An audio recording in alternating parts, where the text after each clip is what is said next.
merasa gubernur sungguhan. Sumarsono, Direktur Jenderal Otonomi Daerah Kemendagri itu baru 2 bulan lebih menjadi pelaksana tugas atau PLT Gubernur DKI Jakarta yang menggantikan sementara Gubernur nonaktif Basuki Cahayapurnama alias Ahok yang diharuskan cuti karena maju dalam Pilkada 2017.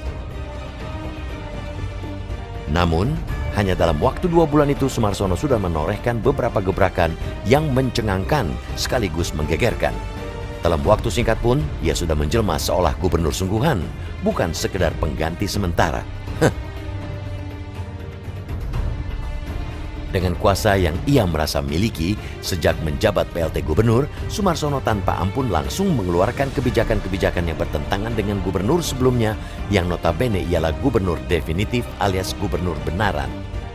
Ia tak ragu menghentikan 13 proyek lelang di era Ahok dengan alasan kebijakan umum APBD prioritas plafon anggaran sementara 2017 belum dibahas dengan DPRD.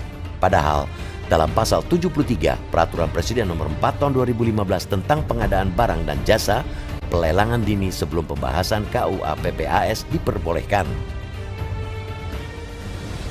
Sumarsono juga berani menerima usulan anggaran dari DPRD DKI Jakarta yang membuat APBD naik dari 68,76 triliun rupiah menjadi 70,29 triliun rupiah. Termasuk pula ia mengucurkan kembali dana untuk Bamus Betawi dari APBD 2016 sebesar 2,5 miliar rupiah yang sebelumnya di stop Ahok. Bahkan dalam APBD 2017, dana untuk Bamus Betawi itu dia naikkan menjadi 5 miliar rupiah.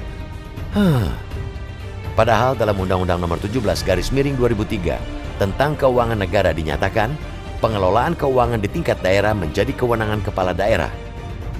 Kepala daerah yang dimaksud ialah gubernur, bupati, wali kota, dan bukan PLT yang hanya mendapat kuasa dari Mendagri. Langkah kontroversial Sumarsono yang lain ialah ketika ia mengangkat dan melantik pejabat eselon 2, 3, dan 4. Apakah seorang PLT gubernur bisa mengangkat dan merotasi pegawai saja masih jadi perdebatan. Lebih celaka lagi ternyata beberapa pejabat yang diangkat ialah orang-orang yang sudah diturunkan menjadi staf oleh Ahok. Keberanian Sumarsono untuk menabrak kepatutan kian menjadi-jadi.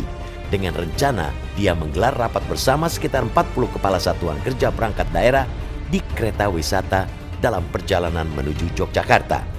Kereta akan berangkat dari Jakarta pada Jumat 13 Januari pada pukul 22 waktu Indonesia Barat dan tiba di Yogyakarta keesokan harinya Sabtu 14 Januari pukul 7 pagi. Simpel saja pertanyaannya, apakah efektif waktu yang merupakan jam tidur itu digunakan untuk rapat? Keputusan macam apa yang akan dihasilkan dari rapat yang terkesan dipaksakan itu? Apalagi para pemimpin SKPD peserta rapat harus merogoh kocek 7 juta rupiah per orang. Padahal rapat tersebut adalah urusan dinas. Mengapa harus menggunakan dana pribadi?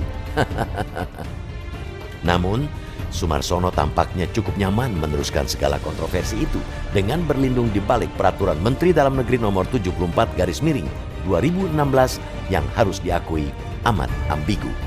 Permendagri itu bahkan bisa dikatakan melampaui undang-undang karena dalam peraturan itu seorang PLT memiliki kewenangan setara dengan pejabat definitif. Di situ disebutkan PLT memiliki kewenangan menandatangani perda tentang APBD dan perda tentang organisasi perangkat daerah setelah mendapat persetujuan tertulis menteri. PLT juga dapat melakukan pengisian dan pergantian pejabat berdasarkan perda perangkat daerah setelah mendapat persetujuan tertulis menteri. Secara substansi, peraturan itu sejatinya mengandung ketidakadilan sekaligus mengebiri proses demokrasi. Bagaimana mungkin seorang pejabat pengganti yang hanya ditunjuk bisa memiliki kuasa yang sama dengan pemimpin sesungguhnya yang dipilih rakyat melalui proses pilkada yang demokratis? Kasus di Jakarta saat ini mestinya menjadi pengingat kita bahwa kekonyolan itu harus segera diakhiri.